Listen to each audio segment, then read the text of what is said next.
बालों का झड़ना एक ऐसी समस्या जो शायद हर दूसरे इंसान को है। बिल्कुल।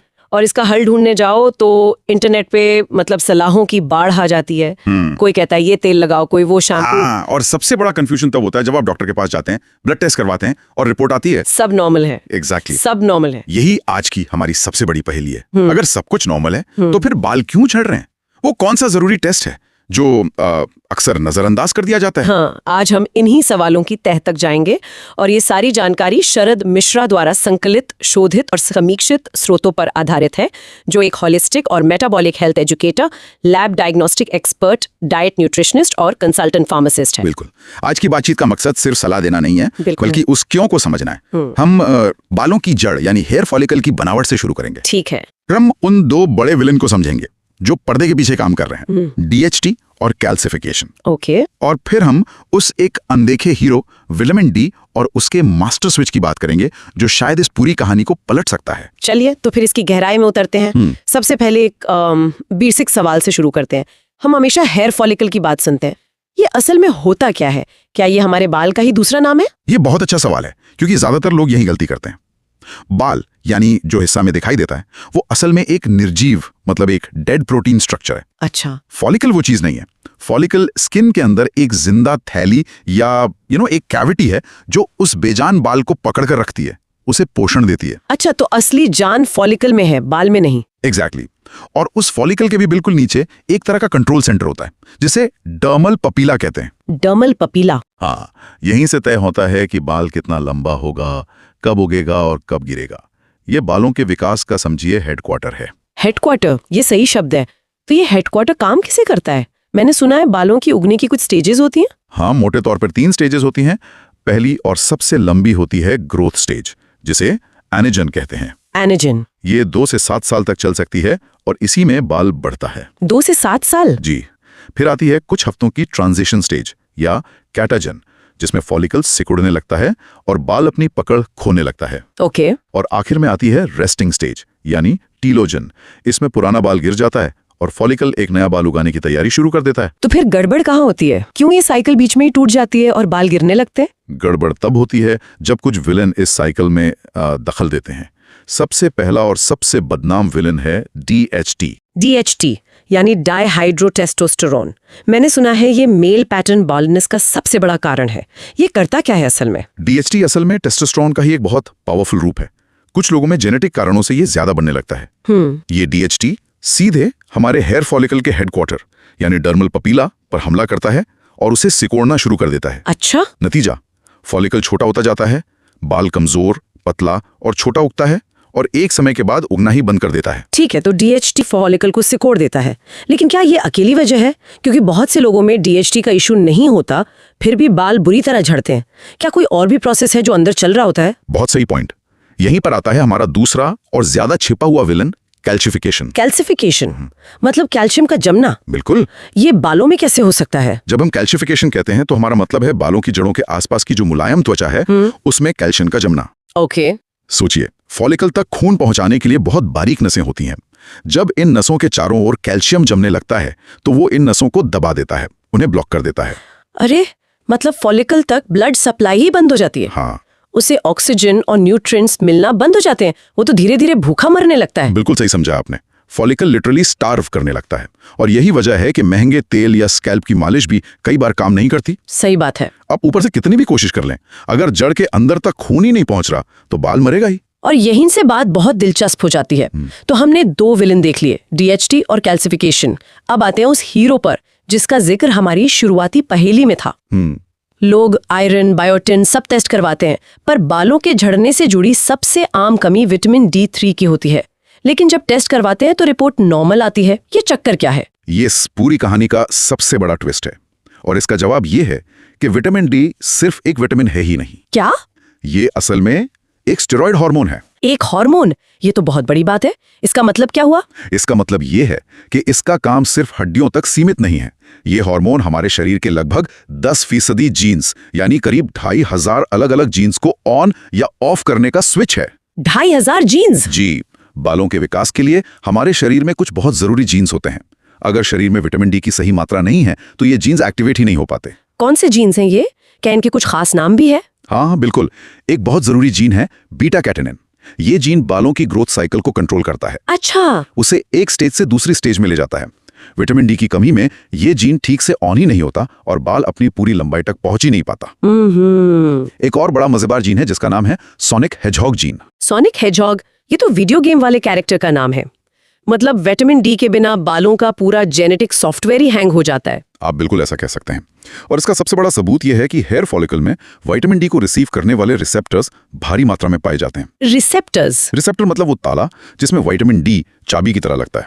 अगर फॉलिकल में इतने सारे ताले हैं तो इसका सीधा मतलब है कि उसे इस चाबी की बहुत सख्त जरूरत है। सही बात है। इसके बिना फॉलिकल को पोषण देने वाला सिस्टम शुरू ही नहीं होता। इसी से शायद ऑटो इम्यून बीमारियों का कनेक्शन भी जुड़ता है, जैसे एलोपेशिया जिसमें बाल पैचेस में गिरने लगते हैं। एकदम सही। एलोपेशिया एक ऑटो इम्यून बीमारी है जिसमें हमारा इम्यून सिस्टम गलती से अपने ही हेयर फॉलिकल्स को दुश्मन समझकर उन पर हमला कर देता है। विटामिन डी इम्यून सिस्टम का सबसे बड़ा रेगुलेटर है। इसकी कमी से इम्यून सिस्टम कंफ्यूज हो जाता है और ऑटो इम्यून बीमारियों का खतरा कई गुना बढ़ जाता है। और डैंड्रफ या सोरायसिस जैसी स्कैल्प की समस्याओं का क्या? सोरायसिस, डैंड्रफ, डर्मेटाइटिस, ये सभी इन्फ्लेमेटरी यानी सूजन से जुड़ी समस्याएं हैं। और विटामिन डी दुनिया के सबसे शक्तिशाली नेचुरल एंटी इन्फ्लेमेटरी एजेंट्स में से एक है। अच्छा। सबसे अच्छी बात, इसका कोई साइड इफेक्ट नहीं है। ये प्राकृतिक रूप से स्कैल्प की सूजन और इरिटेशन को कम करता है। ये तो कमाल की बात है कि विटामिन डी इतना कुछ कंट्रोल करता है। लेकिन मैं अभी भी उस पहली बात पे अटकी हूँ, कैल्शिफिकेशन। आखिर ये कैल्शियम हमारी जड़ों में जमने ही क्यों लगता है? क्या इसका भी विटामिन डी की कमी से कोई सीधा कनेक्शन है? यहाँ इस पहेली का सबसे अहम हिस्सा सामने आता है। जवाब है हाँ, लेकिन ये कनेक्शन सीधा नहीं है। इस कहानी में एक और किरदार है जो असल में मास्टर स्विच है। एक और वो है मैग्नीशियम। मैग्नीशियम मतलब ये सिर्फ एक और मिनरल नहीं है, ये इन सब चीजों को कंट्रोल कर रहा है। ये पूरे सिस्टम का बॉस है। इसके 4 मुख्य काम समझिए। पहला, ये कैल्शियम का मैनेजर है। मैनेजर? हाँ, मैग्नीशियम तय करता है कि कैल्शियम हड्डियों में जाएगा या फिर सॉफ्ट टिश्यू जैसे कि स्कैल्प में जम जाएगा। मैग्नीशियम की कमी में कैल्शियम कहीं भी जमने लगता है। ओके, तो ये कैल्शिफिकेशन को रोकता है। हाँ। और दूसरा और सबसे जरूरी काम, ये विटामिन डी को एक्टिवेट करता है। सूरज या सप्लीमेंट से मिलने वाला विटामिन डी इनएक्टिव फॉर्म में होता है। अच्छा। उसे काम करने लायक बनाने के लिए शरीर को 3 अलग-अलग स्टेप्स में मैग्नीशियम की जरूरत पड़ती है। बिना मैग्नीशियम के आप कितना भी विटामिन डी ले लें, वो शरीर में एक्टिवेट ही नहीं होगा। क्या बात करें, मतलब अगर शरीर में मैग्नीशियम नहीं है तो विटामिन डी का सप्लीमेंट लेना भी लगभग बेकार है। बिल्कुल, वो एक्टिवेट ही नहीं हो पाएगा। तीसरा, मैग्नीशियम शरीर के 300 से ज्यादा एंजाइम्स को चलाने में मदद करता है। 300 से ज्यादा? जी, इनमें से 6 एंजाइम्स सीधे बालों के विकास से जुड़े हैं। और चौथा, एनर्जी प्रोडक्शन। बाल उगाने के लिए बहुत एनर्जी लगती है। सही है। और शरीर में एनर्जी बनाने वाली हर प्रक्रिया, जिसे एटीपी साइकिल कहते हैं, उसका सेंटर पॉइंट मैग्नीशियम है। No magnesium, no energy.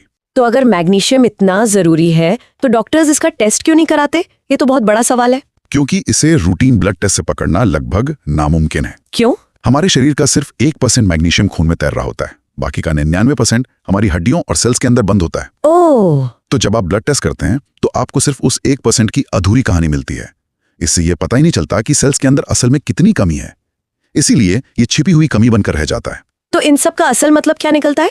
हमें सिर्फ विटामिन डी नहीं चाहिए, हमें विटामिन डी को काम पर लगाने के लिए मैग्नीशियम भी चाहिए, ताकि कैल्शिफिकेशन रुके और बालों के जीन्स ऑन हो सके। बिल्कुल।